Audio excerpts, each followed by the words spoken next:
પુષ્પા ટોળકીનો શહેર પોલીસને પડકાર એમએસયુ બાદ હવે સરદાર બાગમાંથી ચંદનના વૃક્ષની ચોરી। થોડા દિવસ પહેલા એમએસ યુનિવર્સિટીમાંથી ચંદનના વૃક્ષની થઈ હતી ચોરી। સરદાર બાગમાંથી એક ચંદનનો વૃક્ષ કાપીને લઈ ગયા હતા। એક વૃક્ષને ચોરી કરવામાં નિષ્ફળ।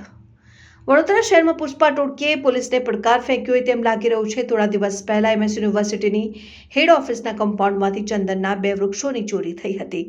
ત્યારબાદ યુનિવર્સિટીના જ એક ગાર્ડનમાંથી ચંદનના વૃક્ષની ચોરી કરવાનો પ્રયાસ થયો હતો। તેવામાં હવે આ ટોળકીએ સરદાર બાગને ટાર્ગેટ કર્યો છે।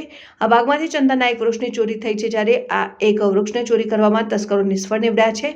સ્માર્ટ સિટી વડોદરા શહેરમાં હવે સ્માર્ટ તસ્કરો બેફામ બન્યા છે। હવે લોકોના ઘરોમાં કિંમતી સરસામાનની નહીં પણ ચંદનના વૃક્ષની ચોરી કરવામાં આવી રહી છે। થોડા દિવસ પહેલા વિશ્વવિખ્યાત વડોદરા શહેરની એમએસ યુનિવર્સિટીની હેડ ઓફિસના કમ્પાઉન્ડમાંથી ચંદનના 2 વૃક્ષની ચોરી થઈ હતી। જો કે આની તપાસ ત્યાંની ત્યાં જ છે।